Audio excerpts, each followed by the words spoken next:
अस्सलामुअलैकुम नाज़रीन। एएसएफ में अप्लाई करने के लिए सिंपल आपने अपने गूगल पे चले जाना है। गूगल पे जाके आपने वहाँ पे जाके ये लिखना है एएसएफ ऑफिशियल वेबसाइट। यही चीज़ आपने गूगल पे लिखनी है तो आपके पास ऑफिशियल वेबसाइट आ जाएगी। आपने इसको क्लिक किया तो आपके पास ये पहली वेबसाइट ओपन हो जाएगी। आपने ये याद रखना है कि जो आप वेबसाइट जिस पे आप क्लिक कर रहे हैं वो जैसे आप यहाँ पे ऊपर देख लें www.asf.gov.pk, ये ज़रूर लिखा होना चाहिए। ये इसकी ऑफिशियल वेबसाइट है। तो जैसे ही आप इसकी ऑफिशियल वेबसाइट के ऊपर क्लिक करेंगे तो आपके पास इस तरह का कुछ एएसएफ का इंटरफेस ओपन हो जाएगा। ये उसकी ऑफिशियल वेबसाइट है और इसमें आप देखें इसका लोगो भी लगा हुआ है और इसके ऊपर ही ना ऊपर 3 लाइनें लगी हुई हैं, एक वर्टिकल 3 लाइनें हैं। तो आपने अप्लाई करने के लिए ना इसके ऊपर क्लिक करना है, यानी यहाँ से आपका अप्लाई होगा। तो जैसे ही आपने इसके ऊपर क्लिक किया तो आपको ये कुछ home about life in ASF और लास्ट पे ज्वाइन एएसएफ का ऑप्शन है। आपने ज्वाइन एएसएफ पे क्लिक करना है। ये आप देख सकते हैं जैसे ही हमने ज्वाइन एएसएफ पे क्लिक किया तो हमें इन्होंने खुद ही दिखा दिया कि जो रजिस्ट्रेशन है वो 23 नवंबर से लेके 8 दिसंबर 2025 तक जारी है। आप इसमें रजिस्ट्रेशन कर सकते हैं। और दूसरी बहुत ही इम्पोर्टेंट चीज़ कि आप कुछ सेंटर से बहुत सारे कैंडिडेट पूछते हैं कि इसके जो सेंटर है क्या आप हमारे ही सिटी के अंदर इसका टेस्ट हो सकता है या फिर नहीं। तो आप यहाँ पे देख लें ये जो सेंटर के नाम लिखे हुए हैं ना यही सेंटर है, इसके अलावा और कोई सेंटर नहीं है। लाइक इस्लामाबाद है, कराची है, लाहौर है, पेशावर है, क्वेटा है, मुल्तान है, फैसलाबाद है, सियालकोट है, बहावलपुर है, रहीम यार खान है, सखर है, नवाबशाह है, गिलगित और लास्ट वाले 2-3 ये आप पढ़ लें। तो अब ये क्वेश्चन ये आता है कि हम तो इनमें से किसी भी सिटी में नहीं रहते, हम इनके करीब करीब सिटी में रहते हैं। फॉर एग्जांपल लाहौर है तो आप इसके अगर जो भी सेंटर आपको करीब लगता है तो आप उसको सिलेक्ट कर सकते हैं अपने टेस्ट के लिए, अपने जो भी आपका प्रोसेस होना है उसके लिए। तो आपने यहाँ से अपना एक सेंटर जो आपके करीब तरीन है वो आपने सेलेक्ट कर लिया। तो अब ना आपने इसको क्रॉस कर देना, ये क्रॉस का निशान है यहाँ पे क्लिक कर दें क्योंकि ये एडवर्टाइजमेंट तो आपने देख ली है। अब आपने इसमें अप्लाई करना है। अब वो आपको दो ऑप्शन देते हैं, या तो आप एडवर्टाइजमेंट देख लें या फिर आप अप्लाई ऑनलाइन कर लें। तो अप्लाई करने के लिए आपको ये तो पता होना चाहिए ना कि आपने किस पोस्ट में अप्लाई करना है और उसकी क्या क्वालिफ़िकेशन है, क्या एज लिमिट है। तो उसके लिए ना आप एक दफ़ा एडवर्टाइजमेंट को ज़रूर देखें और ख़ुद से आपने इसको ज़रूर देखना है। तो एडवर्टाइजमेंट को देखने के लिए आपने इस एडवर्टाइजमेंट के ऊपर क्लिक किया तो आपको ये ऑप्शन देता है कि आप उसको डाउनलोड करना चाहते हैं, क्योंकि डाउनलोड किए बगैर तो ये नज़र नहीं आती। तो इसलिए आप इसको डाउनलोड कर लेंगे। तो जैसे ही आपने उस पर क्लिक किया तो विद इन अ मिनट ये आपकी एडवर्टाइजमेंट आप देख सकते हैं डाउनलोड हो गई है। तो आपने इसको देखना है।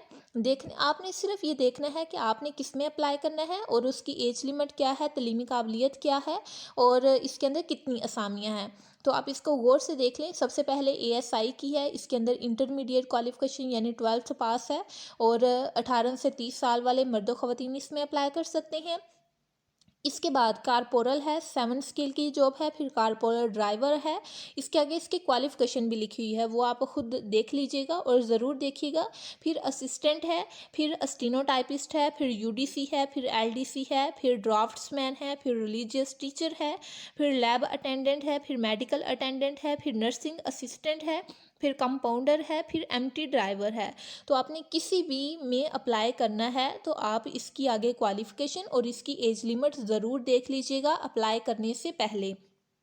आपने ये एडवर्टाइजमेंट पढ़ ली तो इसके बाद आपने बैक पे क्लिक कर देना है तो ये आपके पास आ जाएगा ऑप्शन कि दोबारा से वही चीज़ आ जाएगी।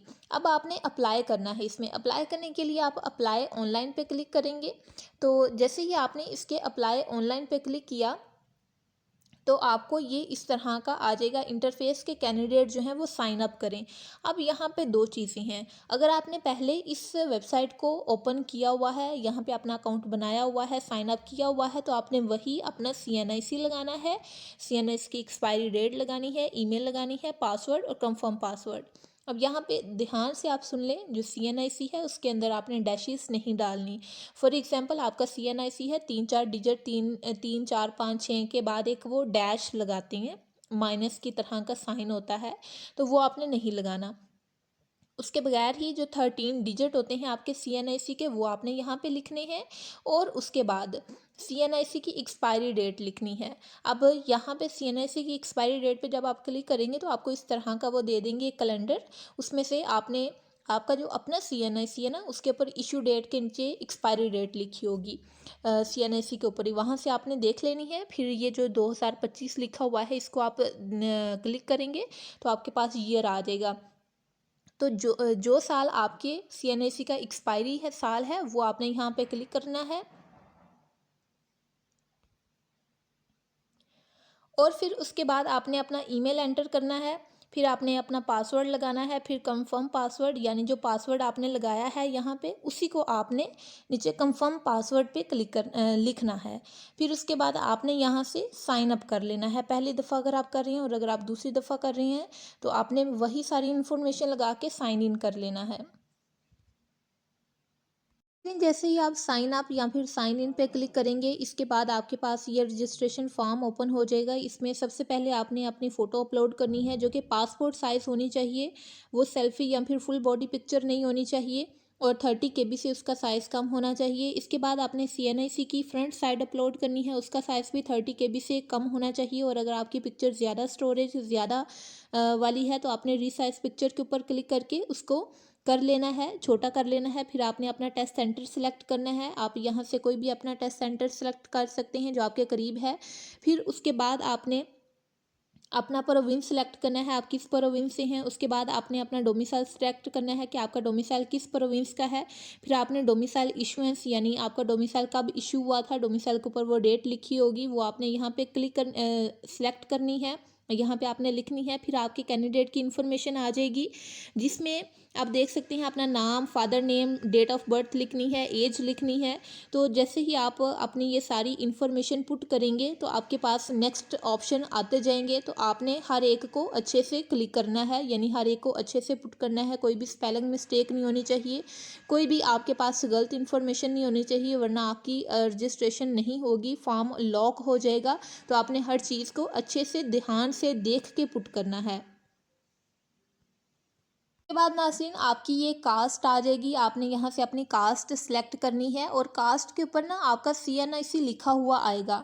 तो वो जो CNIC है ना, वो आपका लिखा हुआ इसलिए आ रहा है क्योंकि आपने जब स्टार्ट पे अपना लॉगिन किया था, अपना साइन अप साइन इन किया था, तो आपने वहाँ पे अपना CNIC एंटर किया था।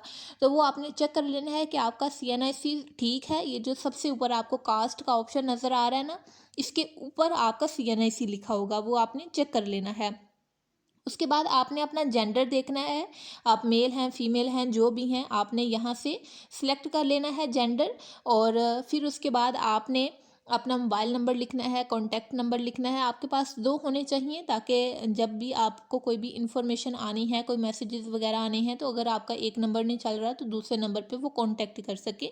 आपने 2 यहाँ पे लिखने हैं। इसके बाद आपने अपना रिलीजन यहाँ पे सेलेक्ट करना है। रिलीजन में सिर्फ ये है मुस्लिम नॉन मुस्लिम, आप जो भी हैं वो सिलेक्ट करें। फिर पोस्टल एड्रेस लिखें। आप बहुत सारे लोगों को, कैंडिडेट को मसला होता है कि पोस्टल एड्रेस कहाँ से देखें। तो आपका जो CNIC है, आपका जो ID कार्ड है, उसकी बैक साइड पे पोस्टल एड्रेस लिखा होता है, वो आपने लिखना है। फिर आपने अपना परमानेंट एड्रेस यहाँ पे लिखना है। अब अगर किसी को अपना परमानेंट एड्रेस नहीं पता या फिर कंफ्यूज्ड है, तो आप पोस्टल एड्रेस वाला एड्रेस ही परमानेंट एड्रेस में भी लिख सकते हैं।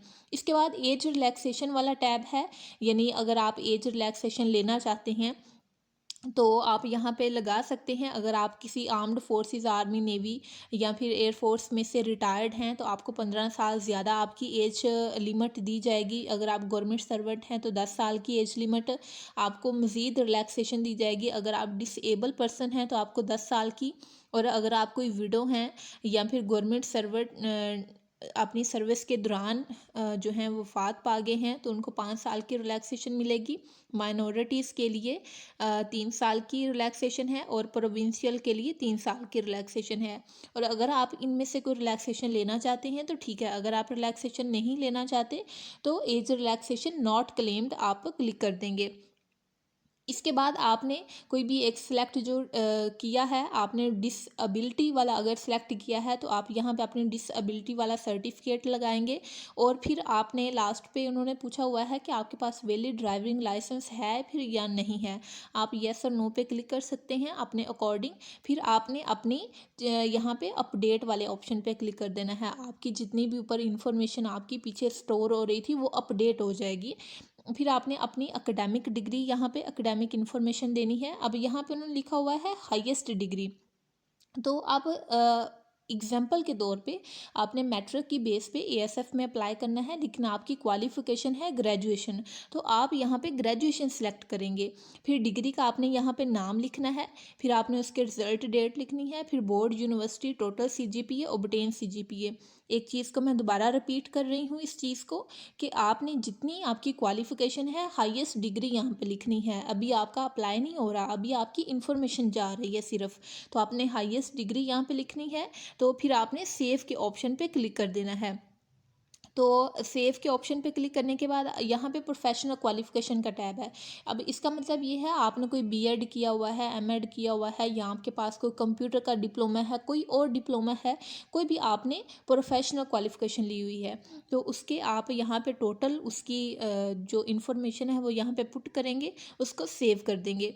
उसके बाद एम्प्लॉयमेंट रिकॉर्ड है, यानी अगर आपने कोई कहीं पे जॉब ऑलरेडी की हुई है तो आपकी क्या कैटेगरी है, आपने डेजिग्नेशन वहाँ पे यानी उसको कब छोड़ा, वो कितने स्केल की थी, सर्विस क्या है, फार्म कहाँ कब से लेके कब तक है, फ्राम टू यानी कितने, फॉर एग्जांपल 2014 से 2017 तक आपने कोई सर्विस की हुई है, तो जब आप उसका डाटा यहाँ पे लिखेंगे तो फ्राम में 2017 और टू में 2019 लिखेंगे।